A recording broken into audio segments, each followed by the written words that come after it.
ចិត្តសាស្ត្រនៃការគ្រប់គ្រងពេលវេលា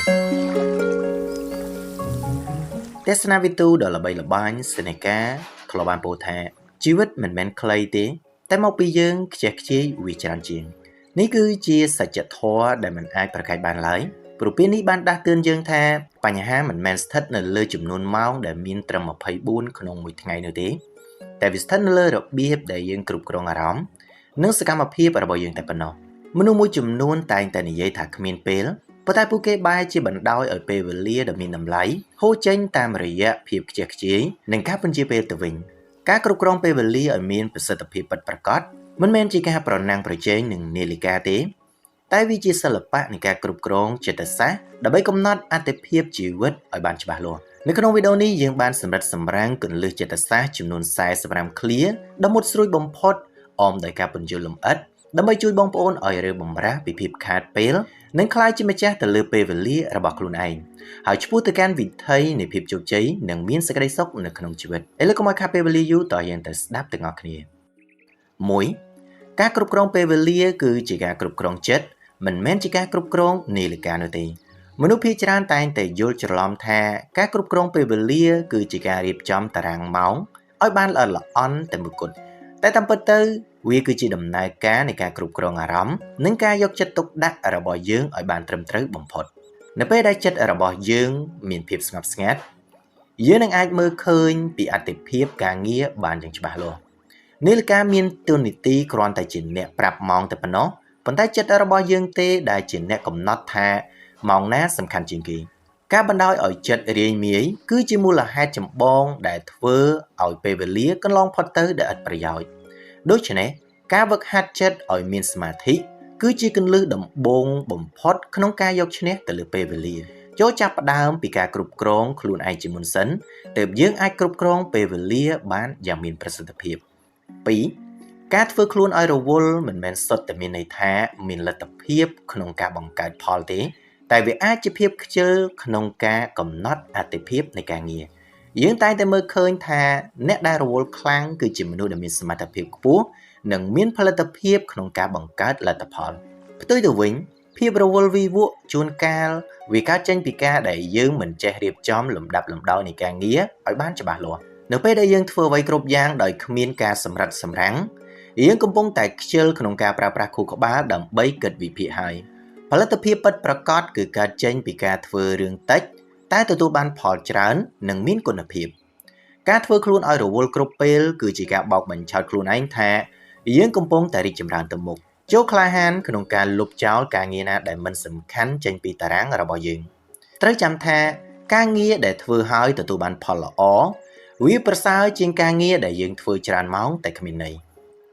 3. ការដែលចេះនិយាយថាទេចំពោះរឿងដែលមិនសំខាន់គឺជាការនិយាយថាបាទចំពោះគោលដៅជីវិតរបស់យើងសមត្ថភាពក្នុងការបដិសេធគឺជាជំនាញដ៏សំខាន់បំផុតមួយសម្រាប់អ្នកដែលចង់គ្រប់គ្រងពេលវេលាឲ្យបានល្អ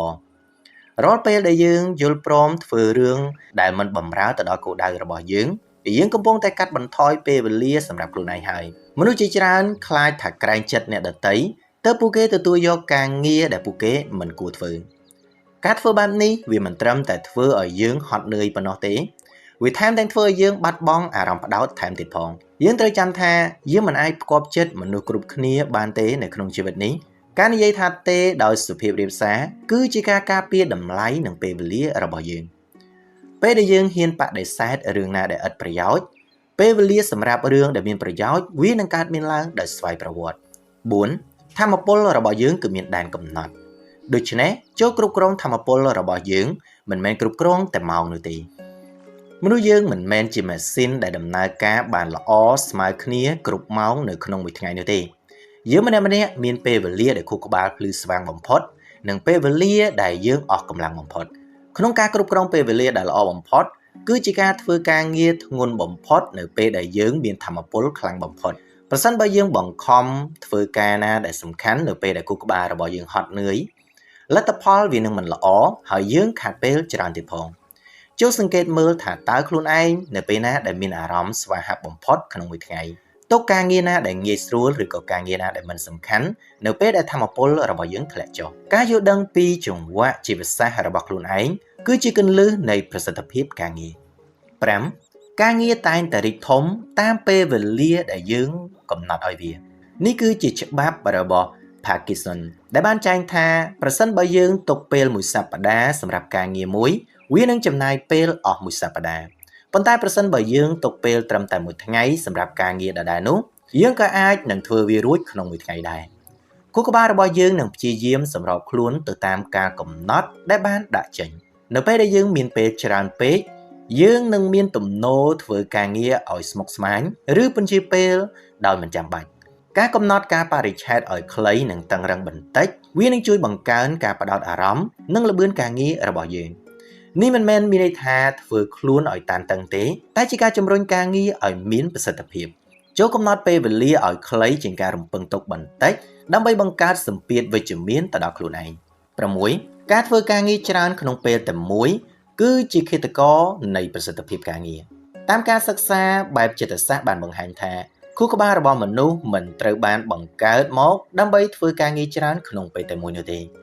នៅពេលដែលយើងព្យាយាមធ្វើរឿងពីរ3ព្រមគ្នាយើងគ្រាន់តែបដូរការយកចិត្តទុកដាក់ចុះឡើងយ៉ាងលឿនតែប៉ុណ្ណោះការបដូរការយកចិត្តទុកដាក់ចុះឡើងនេះវាធ្វើឲ្យខួរក្បាលរបស់យើងឆាប់ហត់នឿយ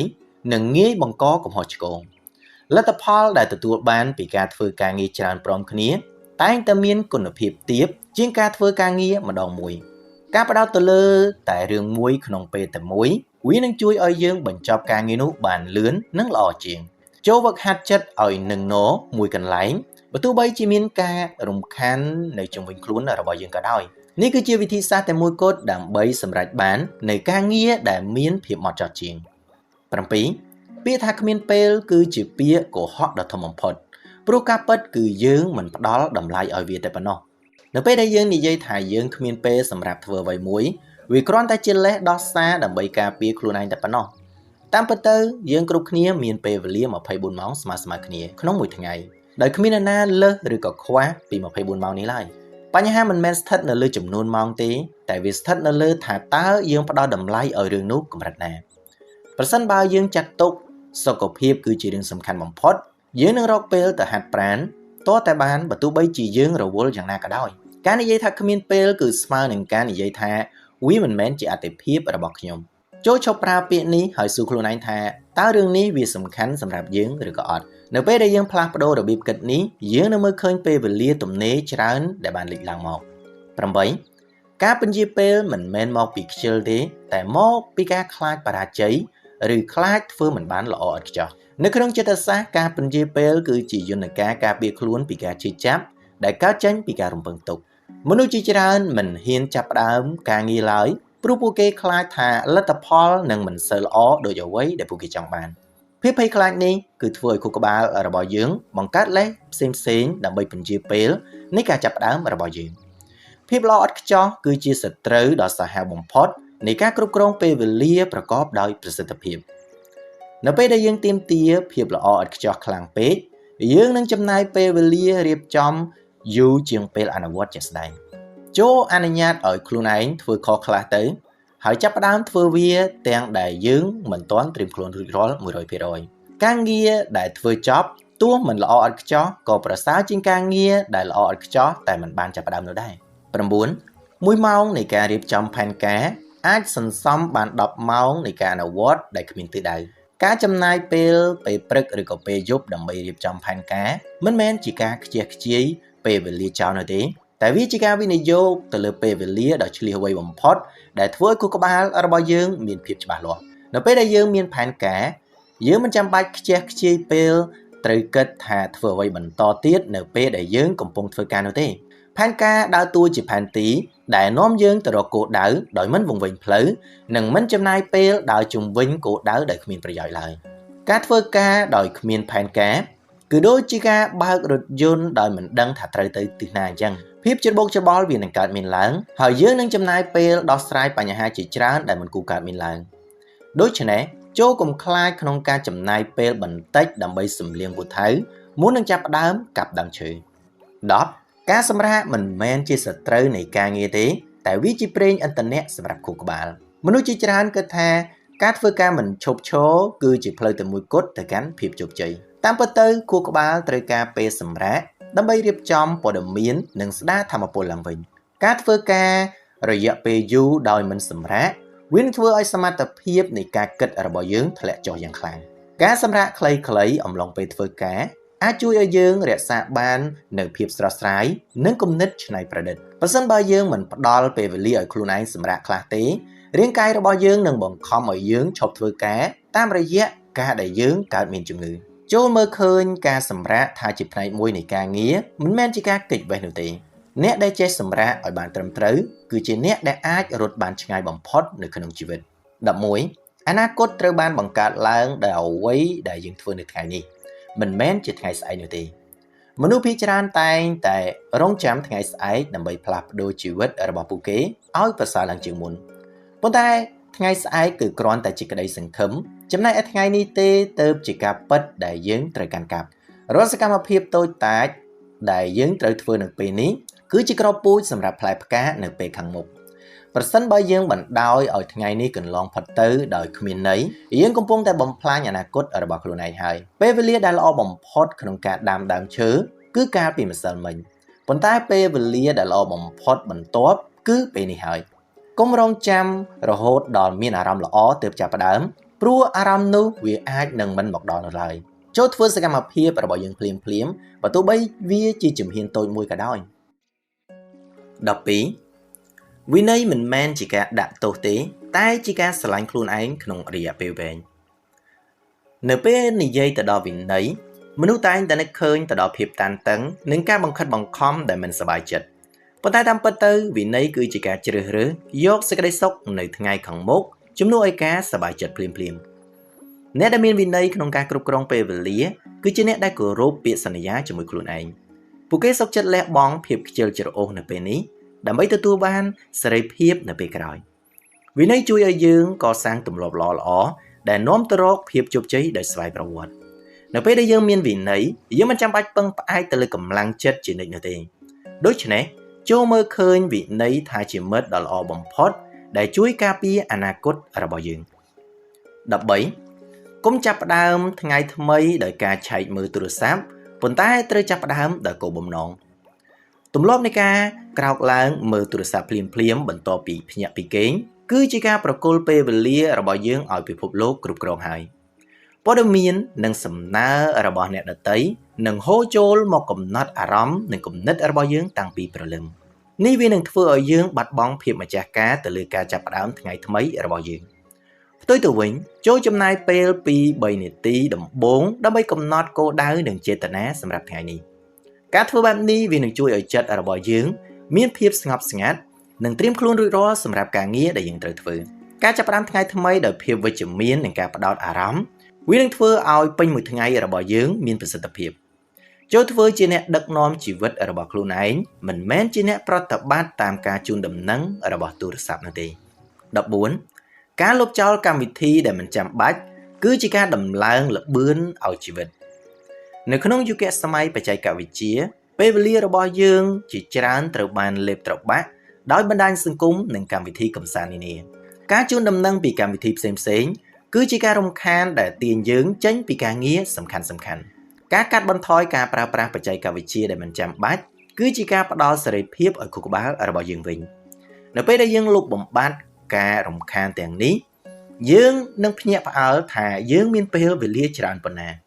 ជីវិតដែលមានល្បឿនលឿនមិនមែនមានន័យថាធ្វើរឿងច្រើនទេតែគឺជាការទៅដល់គោលដៅដោយគ្មានឧបសគ្គចូលហ៊ានផ្ដាច់ទំនាក់ទំនងជាមួយពិភពអនឡាញខ្លះចោលទៅដើម្បីតភ្ជាប់ទំនាក់ទំនងជាមួយនឹងខ្លួនឯងនេះគឺជាវិធីសាស្ត្រដ៏សាមញ្ញបំផុតតែមានប្រសិទ្ធភាពខ្ពស់ក្នុងការគ្រប់គ្រងពេលវេលា15គោលដៅដែលគ្មានការបរិច្ឆេទគឺគ្រាន់តែជាក្តីស្រមៃដែលមិនចេះចប់តែប៉ុណ្ណោះមនុស្សជាច្រើនមានក្តីស្រមៃធំប៉ុន្តែពួកគេមិនដែលកំណត់ពេលវេលាជាក់លាក់ដើម្បីសម្រេចវានោះទេ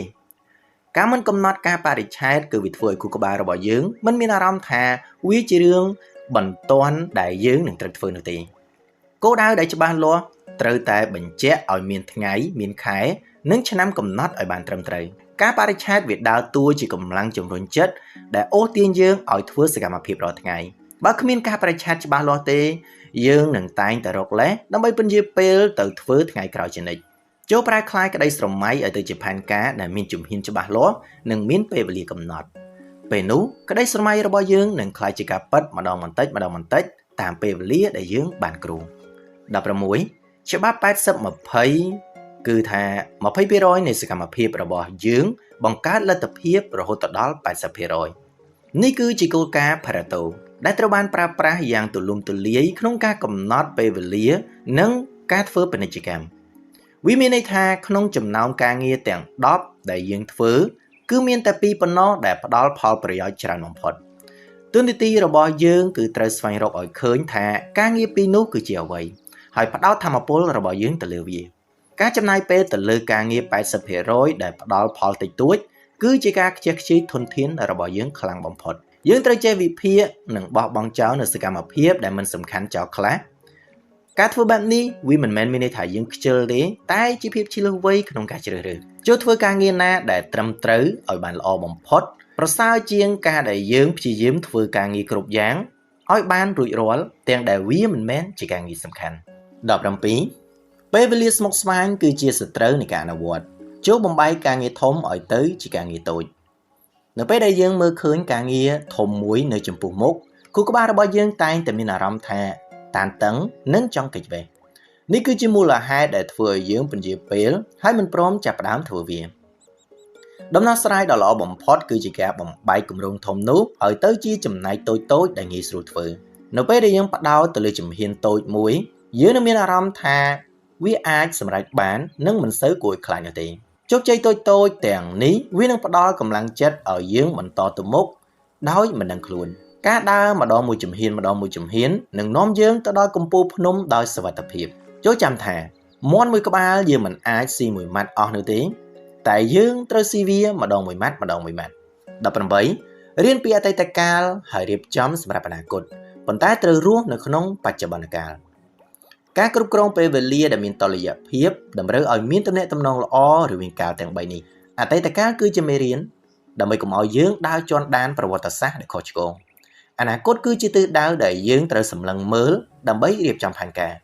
ប៉ុន្តែអំណាចពិតប្រាកដក្នុងការធ្វើសកម្មភាពគឺស្ថិតនៅក្នុងពេលវេលាបច្ចុប្បន្នតែប៉ុណ្ណោះការខ្វល់ខ្វាយពីអតីតកាលឬក៏ភ័យខ្លាចចំពោះអនាគតខ្លាំងពេកវានឹងធ្វើឲ្យយើងបាត់បង់សមាធិក្នុងពេលបច្ចុប្បន្នរបស់យើងប្រសិនបើយើងធ្វើវាឲ្យបានល្អបំផុតនៅពេលនេះអនាគតរបស់យើងវានឹងល្អដោយស្វ័យប្រវត្តិចូលមានស្មារតីនឹងនៅទីនេះហើយនឹងឥឡូវនេះដើម្បីប្រើប្រាស់ពេលវេលាឲ្យអស់ពីលទ្ធភាព19ការរៀបចំកន្លែងធ្វើការគឺជាការរៀបចំផ្នត់គំនិតឲ្យមានរបៀបបរិយាកាសជុំវិញខ្លួនរបស់យើងមានឥទ្ធិពលយ៉ាងខ្លាំងទៅលើសមត្ថភាពនៃការគិតនិងការផ្ដោតអារម្មណ៍របស់យើងតុធ្វើការដែលមានភាពរញ៉េរញ៉ៃវានឹងធ្វើឲ្យចិត្តរបស់យើងមានភាពច្របូកច្របល់និងមានភាពតានតឹងដូចគ្នាផ្ទុយទៅវិញកន្លែងធ្វើការដែលមានរបៀបរៀបរយជួយឲ្យខួរក្បាលរបស់យើងមានភាពស្រឡះល្អនៅពេលដែលយើងមិនចាំបាច់ចំណាយពេលស្វែងរកឯកសារឬក៏សម្ភារៈយើងនឹងចំណេញពេលវេលាច្រើនការសម្អាតកន្លែងធ្វើការក៏ជាសកម្មភាពត្រៀមចិត្តមុននឹងចាប់ផ្ដើមធ្វើការងារផងដែរវាបង្ហាញពីការគោរពចំពោះការងារនិងពេលវេលារបស់យើងដូច្នេះចូលចំណាយពេលវេលាបន្តិចដើម្បីរៀបចំកន្លែងធ្វើការឲ្យមានរបៀបនូវភាពស្អាតនៃកន្លែងធ្វើការវានឹងជួយរៀបចំគំនិតរបស់យើងឲ្យមានរបៀបរៀបរយវិញ20ពេលវេលាដែលយើងរីករាយក្នុងការចំណាយមិនមែនជាពេលវេលាដែលខ្ជះខ្ជាយនោះទេ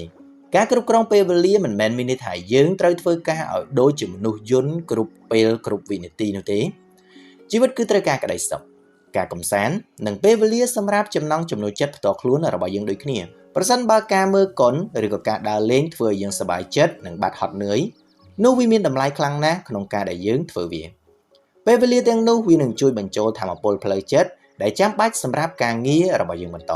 ការតឹងរឹងចំពោះខ្លួនឯងខ្លាំងពេកអាចនាំឲ្យយើងមានសម្ពាធផ្លូវចិត្តនិងការជំងឺបាក់ទឹកចិត្តអ្វីដែលសំខាន់គឺការដែលមានតុល្យភាពរវាងការទទួលខុសត្រូវនិងការសប្បាយរបស់យើងចូលផ្ដល់តម្លៃឲ្យពេលវេលានៃក្តីសុខព្រោះវាជាផ្នែកមួយនៃជីវិតដ៏ជោគជ័យផងដែរ21កុំទុកការងារដ៏លំបាកបំផុតនៅចុងបញ្ចប់នៃថ្ងៃរបស់យើងព្រោះនោះគឺជាពេលដែលយើងខ្សោយបំផុតហើយមនុស្សភាគច្រើនមានទម្លាប់ធ្វើការងារងាយមុនហើយទុកការងារដែលលំបាកនៅពេលក្រោយប៉ុន្តែពេលល្ងាចខួរក្បាលរបស់យើងនិងរាងកាយរបស់យើងបានអស់ថាមពលច្រើនទៅហើយនេះគឺធ្វើឲ្យការងារដែលលំបាកស្រាប់ទៅហើយវាคล้ายទៅជាការងារដែលលំបាកទ្វេដង ឬលំបាករហូតដល់យើងធ្វើមិនកើតតែម្ដងយើងគួរតែប្រើយុទ្ធសាស្ត្រ Eat That Frog ដែលណែនាំឲ្យយើងធ្វើការដែលលំបាកបំផុតនៅពេលព្រលឹមពេលដែលយើងសម្រេចគោលដៅធំនោះរួចហើយ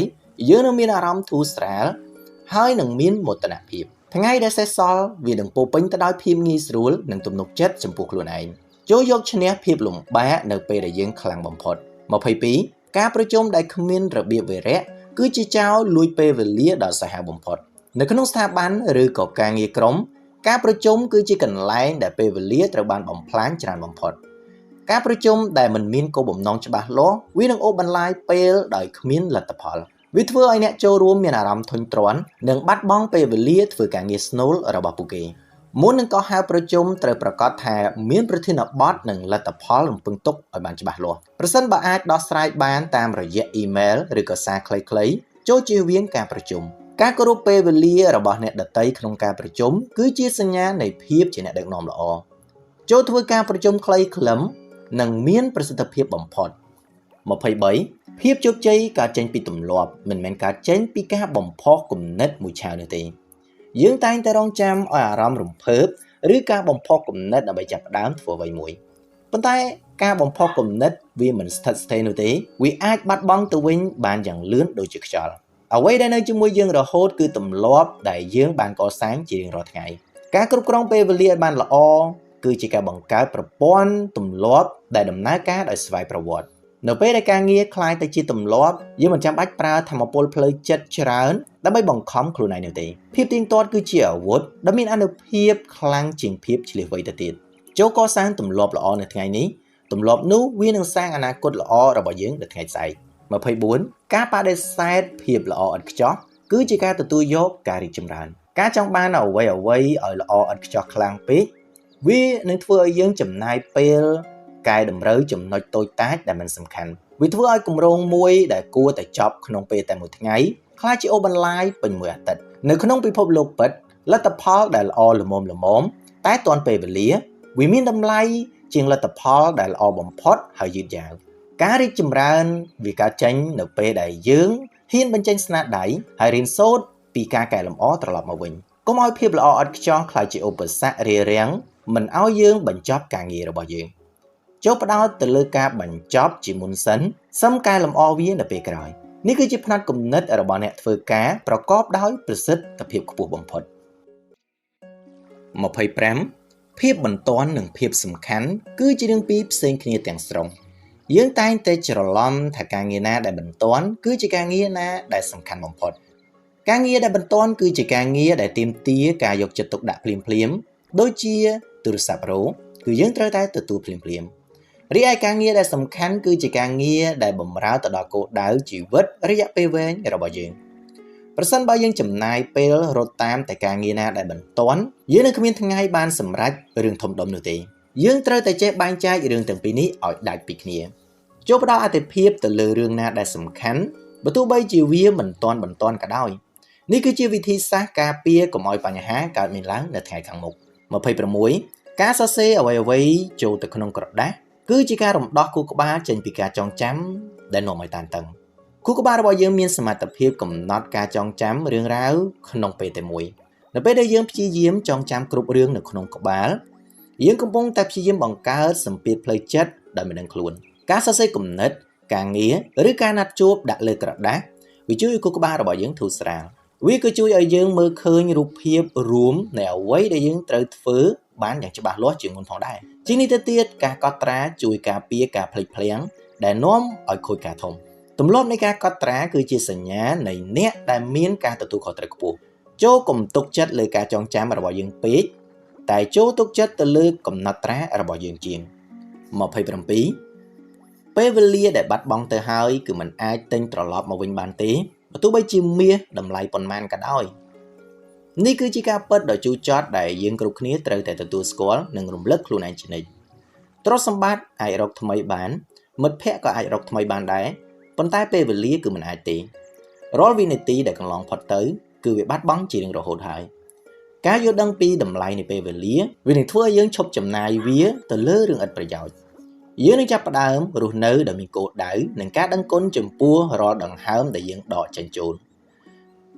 កុំរស់នៅដូចជាអ្នកដែលមានពេលវេលារាប់ពាន់ឆ្នាំទៀតព្រោះជីវិតរបស់យើងគឺខ្លីណាស់ចូលប្រើប្រាស់ពេលវេលាដែលនៅសេសសល់ឲ្យមានន័យបំផុតសម្រាប់ខ្លួនឯងនិងអ្នកដទៃ28ការប្រៀបធៀបខ្លួនឯងជាមួយអ្នកដទៃគឺជាការដុតបំផ្លាញពេលវេលារបស់យើងចោលនៅពេលដែលយើងចំណាយពេលមើលជីវិតរបស់អ្នកដទៃហើយច្រណែនយើងកំពុងតែបាត់បង់ពេលវេលាក្នុងការកសាងជីវិតរបស់ខ្លួនឯងហើយមនុស្សម្នាក់ៗមានផ្លូវដើរនិងពេលវេលាជោគជ័យខុសៗគ្នាมันអាចប្រៀបធៀបគ្នាបានទេការប្រៀបធៀបវាធ្វើឲ្យយើងបាក់ទឹកចិត្តហើយនឹងបាត់បង់ការផ្ដោតទៅលើគោលដៅរបស់ខ្លួនឯងថាមពលដែលយើងប្រើដើម្បីច្រណែនគួរតែយកមកប្រើដើម្បីអភិវឌ្ឍសមត្ថភាពខ្លួនឯងវិញគូប្រជែងតែមួយគត់ដែលយើងត្រូវយកឈ្នះនោះគឺខ្លួនឯងកាលពីម្សិលមិញចូលផ្ដោតទៅលើផ្លូវរបស់យើងហើយដើរទៅមុខតាមចង្វាក់របស់យើងពេលវេលារបស់យើងគឺមានតម្លៃខ្លាំងណាស់កុំយកទៅខ្វល់ពីភាពជោគជ័យរបស់អ្នកដទៃរហូតដល់យើងលែងមានអារម្មណ៍ប្រឹង29ការគេងឲ្យបានគ្រប់គ្រាន់គឺជាការវិនិយោគដើម្បីទទួលបានពេលវេលាដែលមានគុណភាពបំផុតមនុស្សខ្លះកាត់បន្ថយម៉ោងគេងដើម្បីមានពេលធ្វើការច្រើនជាងមុនប៉ុន្តែការធ្វើបែបនេះវានឹងធ្វើឲ្យសមត្ថភាពខួរក្បាលរបស់យើងថយចុះហើយយើងនឹងធ្វើការងារដោយប្រើពេលយូរជាងមុនការគេងឲ្យបានគ្រប់គ្រាន់វានឹងជួយឲ្យខួរក្បាលរបស់យើងរៀបចំការចងចាំនិងជួសជុលកោសិកាដែលខូចខាតនៅពេលដែលយើងគេងឆ្អែតយើងនឹងមានអារម្មណ៍ស្រស់ស្រាយហើយយើងនឹងអាចសម្រេចចិត្តបានត្រឹមត្រូវ1ម៉ោងនៃការធ្វើការដែលភ្លឺស្វាងបំផុតវាមានតម្លៃស្មើនឹង3ម៉ោងនៃការធ្វើការដោយងងឹតងងុយដូច្នេះកុំមើលរំលងការគេងព្រោះវាជាមូលដ្ឋានគ្រឹះនៃផលិតភាពនៃការធ្វើការរបស់យើងចូលគោរពម៉ោងគេងរបស់ខ្លួនឯងឲ្យដូចជាយើងគោរពម៉ោងធ្វើការដែរភាពឯកាគឺជាពេលវេលាល្អបំផុតដើម្បីស្ដាប់សំឡេងបេះដូងរបស់ខ្លួនឯងនៅក្នុងពិភពលោកដែលពោរពេញទៅដោយសំឡេងរំខានយើងកម្រមានពេលនៅម្នាក់ឯងណាស់ប៉ុន្តែការចំណាយពេលស្ងៀមស្ងាត់នៅម្នាក់ឯងគឺជាឱកាសដើម្បីពិចារណាអំពីជីវិតរបស់ខ្លួនឯងវាជាពេលវេលាដែលយើងអាចវិតម្លៃឡើងវិញនូវគោលដៅនិងការតម្រូវទិសដៅដែលខុសឆ្គងរបស់យើងការដែលយើងចំណាយពេលនៅម្នាក់ឯងវាជួយឲ្យចិត្តរបស់យើងស្ងប់និងបង្កើនគំនិតច្នៃប្រឌិតដែលมันអាចរកបាននៅពេលដែលយើងនៅក្នុងចំណោមមនុស្សជាច្រើននោះទេកុំខ្លាចក្នុងការនៅម្នាក់ឯងព្រោះវាជាពេលដែលយើងអាចជួបជាមួយខ្លួនឯងពិតប្រាកដការយល់ច្បាស់ពីខ្លួនឯងវានឹងជួយឲ្យយើងគ្រប់គ្រងពេលវេលានៃជីវិតរបស់យើងបានកាន់តែល្អចូលរកពេលវេលាយ៉ាងហោចណាស់15នាទីក្នុងមួយថ្ងៃដើម្បីនៅជាមួយខ្លួនឯងឲ្យបានពិតប្រាកដ31ការធ្វើការដោយគ្មានពេលកំណត់គឺជាការបើកឱកាសឲ្យភាពខ្ជិលច្រអូសចូលមកជិតជ្រែកហើយចិត្តសាស្ត្របានបង្ហាញថាមនុស្សមានទំនោរធ្វើការកាន់តែលឿននៅពេលដែលពួកគេដឹងថាជិតអស់ពេលប្រសិនបើយើងមិនកំណត់ពេលបញ្ចប់ទេយើងនឹងមានអារម្មណ៍ថាយើងអាចធ្វើវានៅពេលណាក៏បានដែរអារម្មណ៍នេះវានឹងធ្វើឲ្យយើងពន្យាពេលពីមួយថ្ងៃទៅមួយថ្ងៃដែលមិនចេះចាប់មិនចេះហើយការកំណត់ពេលវេលាបញ្ចប់ដែលច្បាស់លាស់វាបង្កើតលទ្ធភាពចាំបាច់និងការទទួលខុសត្រូវចំពោះការងាររបស់យើងវាជួយជំរុញឲ្យយើងរៀបចំផែនការនិងការធ្វើសកម្មភាពភ្លាមៗបើទោះបីជាគ្មានអ្នកណាកំណត់ឲ្យក៏ដោយយើងត្រូវតែកំណត់ឲ្យខ្លួនឯងនេះគឺជាវិន័យផ្ទាល់ខ្លួនដែលនាំយើងទៅរកភាពជោគជ័យ32បច្ចេកវិទ្យាគឺជាអ្នកបម្រើដ៏ល្អបំផុតប៉ុន្តែវាក៏ជាចវាយនីដ៏សាហាវផងដែរប្រសិនបើយើងប្រើប្រាស់បច្ចេកវិទ្យាដើម្បីរៀបចំកាលវិភាគឬក៏រៀនសូត្រវានឹងជួយសន្សំពេលវេលារបស់យើងបានយ៉ាងច្រើនប៉ុន្តែប្រសិនបើយើងឲ្យបច្ចេកវិទ្យាគ្រប់គ្រងយើងតាមរយៈការញៀនលេងហ្គេមឬលេងបណ្ដាញសង្គមវានឹងបំផ្លាញជីវិតរបស់យើងវិញយើងត្រូវតែមានស្មារតីភ្ញាក់រលឹកជានិច្ចក្នុងការប្រើប្រាស់ឧបករណ៍ទាំងនេះត្រូវកំណត់ព្រំដែននៃការប្រើប្រាស់វានិងបិទវានៅពេលដែលយើងត្រូវធ្វើការងារដែលសំខាន់កុំឲ្យឧបករណ៍អេឡិចត្រូនិកទាំងនេះធ្វើឲ្យម្ចាស់របស់វាក្លាយជាមនុស្សល្ងង់នៅក្នុងការគ្រប់គ្រងពេលវេលាចូលធ្វើជាម្ចាស់ទៅលើឧបករណ៍មិនមែនឲ្យឧបករណ៍ធ្វើជាម្ចាស់របស់យើងនោះទេយើងត្រូវប្រើវាបង្កើតប្រសិទ្ធភាពមិនមែនប្រើវាដើម្បីសម្លាប់ពេលវេលារបស់យើងឡើយ33ការរៀនជំនាញថ្មីគឺជាការទិញផ្លូវកាត់សម្រាប់អនាគតរបស់យើងអ្នកខ្លះគិតថាការចំណាយពេលរៀនគឺជាការខ្ជះខ្ជាយពេលវេលាក្នុងការរកលុយប៉ុន្តែតាមពិតទៅជំនាញថ្មីវាអាចជួយឲ្យយើងធ្វើការងារដដែលដែលយើងកំពុងតែធ្វើបានលឿនជាងមុននិងមានប្រសិទ្ធភាពជាងមុនឧទាហរណ៍ការរៀនប្រើប្រាស់កម្មវិធីកុំព្យូទ័រអាចជួយឲ្យយើងធ្វើការងារដែលយើងធ្លាប់ធ្វើដែលប្រើពេលរយៈពេល1ថ្ងៃមកត្រឹមតែ1ម៉ោងការវិនិយោគពេលវេលាទៅលើចំណេះដឹងគឺតែងតែផ្ដល់ផលចំណេញត្រឡប់មកវិញខ្ពស់បំផុតអ្នកដែលឈប់រៀនគឺជាអ្នកដែលត្រូវចំណាយពេលធ្វើការធ្ងន់អស់មួយជីវិត ចូលចំណាយពេលរៀនសូត្រជាប្រចាំដើម្បីឲ្យខ្លួនឯងកាន់តែមុតស្រួចជាងមុនជំនាញកាន់តែខ្ពស់ពេលវេលាដែលត្រូវការសម្រាប់ការងារកាន់តែតិច34គំនិតអវិជ្ជមានវាស៊ីពេលវេលានិងធម៌ពលច្រើនជាងការងារដែលលំបាកទៅទៀតនៅពេលដែលយើងចំណាយពេលបារម្ភតូចចិត្តឬខឹងសម្បារយើងកំពុងតែដុតបំផ្លាញធម៌ពលផ្លូវចិត្តយ៉ាងសន្ធឹកសន្ធាប់របស់យើងចោលហើយអារម្មណ៍អវិជ្ជមានវាធ្វើឲ្យខួរក្បាលរបស់យើងជាប់គាំងមិនអាចគិតរកដំណោះស្រាយឃើញនោះទេវាមិនត្រឹមតែធ្វើឲ្យខាតពេលវេលាអង្គុយកើតទុកនោះទេតែវាថែមទាំងធ្វើឲ្យការងារបន្ទាប់ខូចទៀតផងការវឹកហាត់ចិត្តឲ្យមានភាពវិជ្ជមានវាជួយឲ្យយើងឆ្លងកាត់បញ្ហាបានលឿននៅពេលដែលជួបបញ្ហាចូលសួរខ្លួនឯងថាតើខ្ញុំត្រូវធ្វើអ្វីជំនួសឲ្យហេតុអ្វីរឿងនេះកើតមកលើខ្ញុំការផ្លាស់ប្ដូរការផ្ដោតអារម្មណ៍នេះវានឹងជួយសន្សំពេលវេលាផ្លូវចិត្តរបស់យើងចូលចាំថាពេលវេលារបស់យើងគឺវាលែងមានតម្លៃហើយនៅពេលណាដែលយើងឲ្យរឿងអវិជ្ជមានគ្រប់គ្រងយើង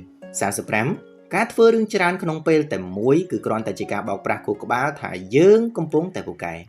យើងតែងតែមានមោទនភាពនៅពេលដែលយើងធ្វើរឿងជាច្រើនក្នុងពេលតែមួយដូចជាការញ៉ាំបាយបណ្ដើរតបសារបណ្ដើរប៉ុន្តែការសិក្សាបានបញ្ជាក់ថា IQ របស់យើងនឹងធ្លាក់ចុះនៅពេលដែលយើងធ្វើបែបនេះយើងមិនអាចធ្វើរឿងទាំងពីរបានល្អទេគឺគ្រាន់តែធ្វើវាឲ្យរួចតែប៉ុណ្ណោះការធ្វើបែបនេះយូរទៅវានឹងបង្កើតទម្លាប់ដែលមិនអាចផ្ដោតអារម្មណ៍បានយូរដើម្បីគ្រប់គ្រងពេលវេលាឲ្យបានល្អបំផុតចូលធ្វើរឿងមួយឲ្យចប់ហើយធ្វើវាឲ្យល្អបំផុតគុណភាពនៃការងារដែលកើតចេញពីការផ្ដោតអារម្មណ៍ទៅលើការងារតែមួយគឺតែងតែឈ្នះទៅលើការផ្ដោតអារម្មណ៍ទៅលើបរិមាណនៃការងារចូលបញ្ឈប់វប្បធម៌នៃការធ្វើការងារច្រើនក្នុងពេលតែមួយដើម្បីសុខភាពខួរក្បាលរបស់ខ្លួនឯង36ការដឹងគុណវាធ្វើឲ្យពេលវេលាបច្ចុប្បន្នរបស់យើងមានន័យនិងពោពេញទៅដោយក្តីសុខការរវល់តែសម្លឹងមើលទៅមុខនិងចង់បានអ្វីដែលមិនទាន់មានវានឹងធ្វើឲ្យយើងភ្លេចរីករាយនឹងអ្វីដែលយើងមាននៅក្នុងដៃនេះវាធ្វើឲ្យយើងមានអារម្មណ៍ថាពេលវេលាវាដើរលឿនហើយពោពេញទៅដោយការខ្វះខាតការអនុវត្តការដឹងគុណវាជួយឲ្យចិត្តរបស់យើងស្ងប់ហើយមើលឃើញតម្លៃនៃពេលវេលាបច្ចុប្បន្ននៅពេលដែលចិត្តរបស់យើងមានក្តីសុខយើងនឹងធ្វើការងារដោយគ្មានសម្ពាធនិងមានប្រសិទ្ធភាពល្អជាងមុនការដឹងគុណមិនមែនជាការខ្ជះខ្ជាយពេលទេតែជាការបញ្ចូលធម៌ពលវិជ្ជមានមកឲ្យខ្លួនឯងចូលចំណាយពេលបន្តិចជារៀងរាល់ថ្ងៃដើម្បីនឹកគិតទៅដល់រឿងល្អៗនៅក្នុងជីវិតវានឹងផ្លាស់ប្ដូររបៀបដែលយើងប្រើប្រាស់ពេលវេលាទាំងស្រុង37ការងារដែលមិនបានកត់ត្រាគឺជាការងារដែលនឹងត្រូវបំផ្លាញចោលនៅក្នុងការគ្រប់គ្រងគម្រោងឬក៏គ្រប់គ្រងជីវិតផ្ទាល់ខ្លួនការដែលមិនកត់ត្រាលទ្ធផលឬក៏មិនបានកត់ត្រាទៅលើដំណើរការគឺជាកំហុសឆ្គងដ៏ធំពេលដែលយើងត្រូវធ្វើការងារដដែលនោះម្ដងទៀតយើងនឹងត្រូវចំណាយពេលគិតវាពីដើមមកវិញការកត់ត្រាទុកវាជួយបង្កើតជាឯកសារយោងដែលសន្សំពេលវេលាសម្រាប់ការងារលើក្រោយវាក៏ជួយឲ្យយើងតាមដានភាពរីកចម្រើនរបស់ខ្លួនឯងផងដែរការចងចាំវាអាចក្បត់យើងប៉ុន្តែទឹកខ្មៅនៅលើក្រដាសវាមិនអាចក្បត់យើងទេចូលមានទម្លាប់កត់ត្រារាល់អ្វីដែលសំខាន់ដើម្បីជាប្រយោជន៍ដល់អនាគតប្រព័ន្ធនៃការកត់ត្រាល្អគឺជាឆ្អឹងខ្នងនៃការគ្រប់គ្រងពេលវេលា38ភាពស្មោះត្រង់ចំពោះខ្លួនឯងគឺជាជំហានដំបូងនៃការកែតម្រូវទម្លាប់ប្រសិនបើយើងមិនព្រមទទួលស្គាល់ថាខ្លួនឯងខ្ជិលឬចូលចិត្តពន្យាពេលទេយើងនឹងមិនអាចកែប្រែទម្លាប់បានឡើយមនុស្សជាច្រើនក៏ហក់ខ្លួនឯងថាចាំបន្តិចទៀតឬក៏ខ្ញុំធ្វើបានល្អហើយទាំងដែលការពិតវាមិនមែនដូច្នោះការហ៊ានឈរពីមុខកញ្ចក់ហើយនិយាយការពិតចំពោះចំណុចខ្សោយរបស់ខ្លួនឯងគឺត្រូវការសេចក្តីក្លាហាននៅពេលដែលយើងដឹងថាបញ្ហានៅត្រង់ណាយើងនឹងរកវិធីដោះស្រាយបានចំគោលដៅនិងចំណាយពេលតិចបំផុតការកុហកខ្លួនឯងគឺគ្រាន់តែជាការធ្វើឲ្យបញ្ហាកាន់តែរីកធំឡើងតាមពេលវេលាតែប៉ុណ្ណោះចូលស្មោះត្រង់ជាមួយនឹងខ្លួនឯងដើម្បីឲ្យយើងអាចគ្រប់គ្រងទៅលើជីវិតរបស់ខ្លួនឯងបានពិតប្រាកដការទទួលស្គាល់កំហុសគឺជាការចាប់ផ្ដើមនៃភាពឆ្លៀសវៃ39បរិស្ថានជុំវិញខ្លួនកំណត់កម្រិតនៃការផ្ដោតអារម្មណ៍របស់យើងប្រសិនបើយើងអង្គុយធ្វើការនៅកន្លែងដែលមានសំឡេងរំខានឬមនុស្សដើរឆ្លងកាត់ច្រើនភាពសមាធិរបស់យើងនឹងត្រូវបានកាត់ផ្ដាច់ជានិច្ចរាល់ពេលដែលភាពសមាធិរបស់យើងត្រូវបានផ្ដាច់យើងត្រូវការពេលប្រហែលជា20នាទីដើម្បីត្រឡប់មកផ្ដោតអារម្មណ៍ឲ្យបានពេញលេញវិញដូច្នេះការជ្រើសរើសកន្លែងធ្វើការដែលស្ងប់ស្ងាត់គឺជារឿងចាំបាច់បំផុតបើមិនអាចរកកន្លែងស្ងាត់បានទេចូលប្រើកាសឬឧបករណ៍ជំនួយដើម្បីកាត់បន្ថយការរំខានយើងត្រូវចេះការពារពេលវេលានិងការផ្ដោតអារម្មណ៍របស់យើងពីកត្តាខាងក្រៅ ចូលបង្កើតពពុះសុវត្ថិភាពសម្រាប់ខ្លួនឯងនៅពេលដែលយើងត្រូវធ្វើការងារសំខាន់បរិស្ថានល្អវានឹងបង្កើតលទ្ធផលល្អ40ការសួរសំណួរថាហេតុអ្វីមុននឹងយើងធ្វើរឿងអ្វីមួយវាជួយសន្សំពេលឲ្យយើងមិនឲ្យធ្វើរឿងខុសមុននឹងចាប់ផ្ដើមធ្វើការងារអ្វីមួយចូលសួរខ្លួនឯងថាហេតុអ្វីខ្ញុំត្រូវធ្វើវានិងតើវាមានប្រយោជន៍អ្វីខ្លះបើសិនបើចម្លើយវាមិនច្បាស់លាស់ឬក៏មិនសមហេតុផលយើងមិនគួរចំណាយពេលធ្វើវាទេមនុស្សជាច្រើនធ្វើការងារគ្រាន់តែធ្វើតាមគេឬធ្វើតាមទម្លាប់ដែលមិនដឹងគោលដៅការដឹងពីមូលហេតុច្បាស់លាស់វានឹងផ្ដល់នូវកម្លាំងចិត្តនិងទិសដៅត្រឹមត្រូវវាជួយឲ្យយើងជៀសវាងការងារដែលគ្មានន័យឬការងារដែលខុសគោលដៅចូលចំណាយពេល1នាទីដើម្បីសួរមុននឹងចំណាយពេល1ថ្ងៃដើម្បីធ្វើភាពច្បាស់លាស់គឺជាកូនសោនៃល្បឿនការងាររបស់យើង41ការធ្វើប្រតិភូកម្មមិនមែនជាការគេចវេះទេតែជាការគ្រប់គ្រងធនធានយើងមិនអាចធ្វើអ្វីគ្រប់យ៉ាងដោយខ្លួនឯងបានទេប្រសិនបើយើងចង់រីកចម្រើនធំធាត់នោះការព្យាយាមធ្វើគ្រប់យ៉ាងតែម្នាក់ឯងវានឹងធ្វើឲ្យយើងក្លាយជាដបកែវដែលមានមាត់តូចដែលវារារាំងលំហូរនៃការងាររបស់យើងការចេះចែករំលែកការងារទៅឲ្យអ្នកដទៃដែលមានជំនាញវាគឺជាភាពឆ្លៀសវៃវាជួយឲ្យយើងមានពេលវេលាផ្ដោតទៅលើការងារស្នូលដែលសំខាន់បំផុតសម្រាប់យើងការធ្វើប្រតិភូកម្មតម្រូវឲ្យមានការទុកចិត្តនិងការប្រស័យទាក់ទងច្បាស់លាស់ចូលហ៊ានលែងដៃពីការងារតូចតាចដើម្បីចាប់យកឱកាសធំៗនេះគឺជាអាចកំបាំងរបស់មេដឹកនាំជោគជ័យគ្រប់រូប42ការត្រួតពិនិត្យខ្លួនឯងជាប្រចាំគឺជាត្រីវិស័យនៃជីវិតនៅចុងសប្តាហ៍នីមួយៗចូលចំណាយពេលបន្តិចដើម្បីមើលពីអ្វីដែលយើងបានធ្វើរួចនិងអ្វីដែលយើងមិនទាន់បានធ្វើរួចការធ្វើបែបនេះវាជួយឲ្យយើងមើលឃើញពីចំណុចខ្វះខាតនិងអាចកែតម្រូវផែនការសម្រាប់សប្តាហ៍ក្រោយបានទាន់ពេលបើគ្មានការត្រួតពិនិត្យទេយើងអាចនឹងដើរខុសផ្លូវរាប់ខែដោយមិនដឹងខ្លួនវាគឺជាពេលវេលាដើម្បីអបអរសាទរជោគជ័យតូចៗនិងរៀនពីភាពបរាជ័យរបស់យើងទម្លាប់នេះវានឹងធ្វើឲ្យការគ្រប់គ្រងពេលវេលារបស់យើងកាន់តែមានភាពជាក់លាក់និងប្រសើរឡើងជាលំដាប់ចូលធ្វើជាអ្នកគ្រប់គ្រងជីវិតខ្លួនឯងដោយមានការវាយតម្លៃត្រឹមត្រូវការដឹងពីកន្លែងដែលយើងឈរវានឹងជួយឲ្យយើងដឹងពីកន្លែងដែលយើងត្រូវទៅ43ភាពអត់ធ្មត់គឺជាផ្លូវកាត់ដ៏លឿនបំផុតទៅកាន់ភាពជោគជ័យដែលមានស្ថិរភាពមើលទៅវាដូចជាផ្ទុយគ្នាប៉ុន្តែការព្យាយាមសម្រុកធ្វើអ្វីៗឲ្យលឿនពេកគឺតែងតែធ្វើឲ្យមានកំហុសនិងត្រូវធ្វើឡើងវិញការធ្វើឡើងវិញនេះហើយគឺជាការដែលយើងស៊ីពេលវេលាច្រើនជាងការធ្វើមួយតែច្បាស់លាស់តាំងពីដំបូងភាពអត់ធ្មត់វាអនុញ្ញាតឲ្យយើងរៀនសូត្រពីដំណើរការនិងកសាងមូលដ្ឋានគ្រឹះដ៏រឹងមាំភាពជោគជ័យដែលបានមកដោយការអត់ធ្មត់វានឹងមិនងាយរលាយបាត់ទៅវិញទេនៅក្នុងការគ្រប់គ្រងពេលវេលាយឺតតែច្បាស់ប្រសើរជាងលឿនតែខ្វះចន្លោះចូលផ្ដល់ពេលវេលាឲ្យរឿងល្អៗបានរីកលូតលាស់តាមធម្មជាតិរបស់វាការអត់ធ្មត់គឺជាទម្រង់ខ្ពស់បំផុតនៃវិន័យចំពោះខ្លួនឯង44ការបត់បែនតាមកលៈទេសៈគឺជាសិល្បៈនៃការរក្សាលំនឹងនៅពេលដែលមានព្យុះផែនការដែលរឹងកំព្រឹសខ្លាំងពេកវាអាចនឹងបែកបាក់នៅពេលដែលជួបបញ្ហាដែលកើតមានឡើងដោយចៃដន្យជីវិតតែងតែមានរឿងដែលមិនអាចគ្រោងទុកជាមុនកើតឡើងជានិច្ចអ្នកដែលចេះបត់បែនគឺជាអ្នកដែលអាចកែប្រែផែនការភ្លាមៗដើម្បីតម្រូវទៅតាមស្ថានភាពជាក់ស្ដែងពួកគេមិនតូចចិត្តឬក៏ខឹងសម្បានៅពេលដែលផែនការត្រូវផ្លាស់ប្ដូរទេតែពួកគេរកផ្លូវថ្មីដើម្បីទៅរកគោលដៅការបត់បែនវាមិនមែនមានន័យថាត្រូវបោះបង់គោលដៅចោលទេតែជាការផ្លាស់ប្ដូរវិធីសាស្ត្ររបស់យើងចូលធ្វើជាទឹកដែលអាចហូរចូលតាមទម្រង់នៃភាជន៍ផ្សេងៗបានប៉ុន្តែនៅតែរក្សាភាពជាទឹកដដែលនេះគឺជាភាពធន់ដែលធ្វើឲ្យយើងមិនចេះចាញ់ពេលវេលា45ពេលវេលាមិនមែនជាអ្វីដែលយើងមានទេតែជាអ្វីដែលយើងជាអ្នកបង្កើតនៅទីបញ្ចប់យើងត្រូវតែយល់ថាយើងមិនអាចរកពេលវេលាបានទេតែយើងត្រូវតែបង្កើតវាប្រសិនបើយើងចង់អានសៀវភៅយើងត្រូវតែបង្កើតពេលសម្រាប់អានដោយកាត់បន្ថយពេលវេលាលេង Facebook របស់យើងពេលវេលាសម្រាប់ក្តីស្រមៃរបស់យើងវានឹងមិនលេចឡើងដោយឯងឯងនោះទេវាទាមទារឲ្យយើងមានការលះបង់នៅរឿងណាដែលមិនសំខាន់ចោលដើម្បីយកកន្លែងទំនេរនោះមកប្រើយើងគឺជាស្ថាបត្យករនៃពេលវេលារបស់ខ្លួនឯងផ្ទាល់ចូលឈប់រងចាំឲ្យមានពេលវេលាទំនេរតែត្រូវចាប់ផ្ដើមបង្កើតពេលវេលាទំនេរចាប់ពីថ្ងៃនេះតទៅជីវិតរបស់យើងត្រូវបានកំណត់ដោយរបៀបដែលយើងបង្កើតនិងរបៀបដែលយើងប្រើប្រាស់ពេលវេលានេះឯងអរគុណសម្រាប់ការទស្សនាជួបគ្នានៅវីដេអូក្រោយសូមជម្រាបលា